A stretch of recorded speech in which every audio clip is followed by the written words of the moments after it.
पहली बात तो है कि अपने दिन का एक शेड्यूल फिक्स बना लीजिए।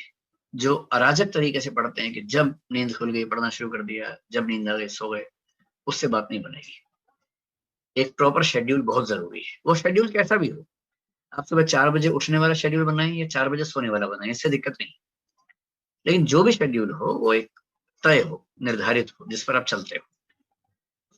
शेड्यूल ऐसा बनाइए कि पढ़ाई का उसमें कम से कम 6-7 घंटे।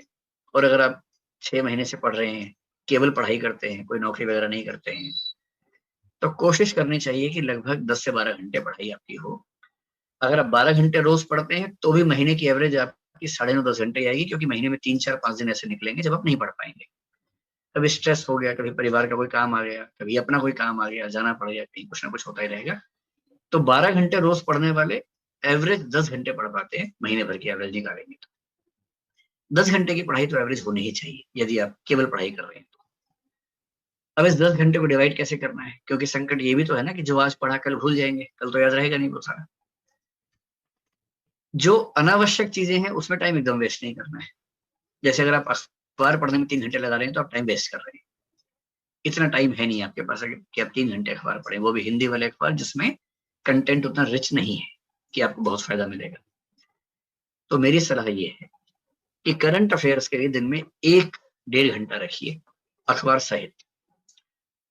अखबार पढ़ने का शौक है तो पढ़ना चाहिए, लेकिन इस भाव से मत पढ़िए कि इससे आईएएस बन जाएंगे।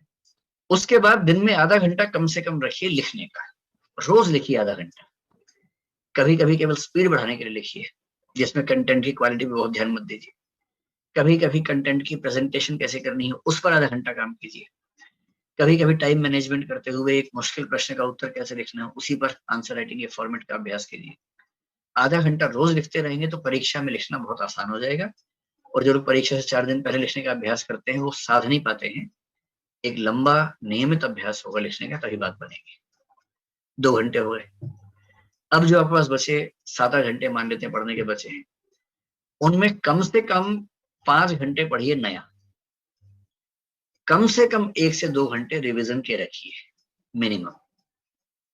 और हो सके तो सप्ताह में एक दिन, चाहे संडे का दिन, कुछ नया मत पढ़िए, पीछे का रिवाइज कीजिए। और इसके अलावा हो सके तो महीने के आखिरी 2 दिन, संडे हो या कोई भी दिन हो, उन 2 दिन के लिए कोई नया टारगेट मत रखिए, केवल रिवीजन रखिए। मनोविज्ञान का बहुत सामान्य नियम है कि यदि आपने किसी कंटेंट को 3 बार ठीक से रिवाइज कर लिया तो वो आपकी मेमोरी में स्थायी हो जाएगा। जैसे आपने 3 तारीख को कुछ पढ़ा, तो 3 तारीख को जो पढ़ा है उसकी एक रिवीजन 3 या 4 तारीख को ही हो जानी चाहिए, जो डेली टाइम आपका है।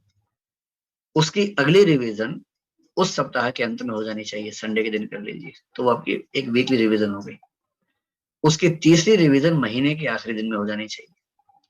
जहां आपने किसी कंटेंट को उस दिन, उस सप्ताह के अंत में और महीने के अंत में 3 बार रिवाइज कर लिया ठीक से, तो फिर वो आपकी स्मृति में लगभग स्थायी हो जाता है।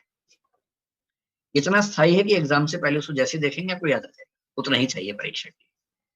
तो टाइम मैनेजमेंट का एक मोटा मोटा खाका मैंने आपको बता दिया। एक तो शेड्यूल बनाइए, एनुअल, मंथली, डेली, कि पूरे साल का टारगेट ये है। साल के टारगेट को महीने में बांट के देखेंगे तो जनवरी में ये, फरवरी में ये, मार्च में ये, मोटा मोटा क्लासिफिकेशन कर लीजिए। फिर महीने का टारगेट ध्यान में रखते हुए डेली टारगेट बना लीजिए कि आज मुझे इतना पढ़ लेना है। और फिर जो शेड्यूल बनाएंगे उसमें मैंने आपसे पहले ही कहा कि शेड्यूल मानवीय बनाइएगा, बहुत मुश्किल मत बनाइए कि जो पूरा करना संभव ना हो। वरना क्या होगा, 2 दिन आप शेड्यूल पे चलेंगे फिर हाफ के बैठ जाएंगे, उसका फायदा नहीं है। उतना ही रखिए जितना सामान्य रूप से संभव है। और मनुष्य बने रहने का सारा रास्ता निकालिए, हंसी मजाक, मनोरंजन, दोस्तों से बातचीत, खेल कूद, सैर, इस सब का समय जरूर रखिए, वरना शेड्यूल चल नहीं पाएगा। तो पूरी बात का सार, 24 घंटे में से केवल 10 से 12 घंटे पढ़ाई को देने हैं, बाकी 10 से 12 घंटे या 12-14 घंटे बाकी चीजों के लिए। जो 12 घंटे पढ़ाई के लिए हैं या 10 घंटे पढ़ाई के लिए हैं, उनमें से 1.5 घंटा करंट अफेयर्स अखबार सहित, आधा घंटा कम से कम लिखने का अभ्यास प्रतिदिन, ये 2 घंटे हो गए। 2 घंटे कम से कम रिवीजन के रोज, सप्ताह में एक पूरा दिन और महीने के अंत में 2 पूरे दिन अलग से, यानी कि महीने में 6 दिन रिवीजन के रख लीजिए। बाकी 24 दिनों में रोज 5 से 6 या 7 घंटे नया पढ़िए। ये शेड्यूल मेरे ख्याल से आपको सबसे ज्यादा हेल्प करेगा। जो 5 से 7 घंटे पढ़ना है वो आप एक चीज भी पढ़ सकते हैं, बांट भी सकते हैं। अगर आपकी नेचर ऐसी है कि अगर मैं संविधान पढ़ रहा हूँ तो संविधान ही पढ़ूंगा जब तक खत्म नहीं हो जाएगा, वो भी ठीक है। अगर आपकी नेचर ऐसी है कि नहीं 3 घंटे संविधान पढ़ेंगे, 3 घंटे इतिहास पढ़ेंगे, तो वो भी ठीक है। ये डिपेंड करता है कि आपकी नेचर कैसी है। अपनी नेचर के हिसाब से शेड्यूलिंग कीजिए, किसी और की नेचर के हिसाब से शेड्यूल चल नहीं पाएगा आपका किसी भी समय में।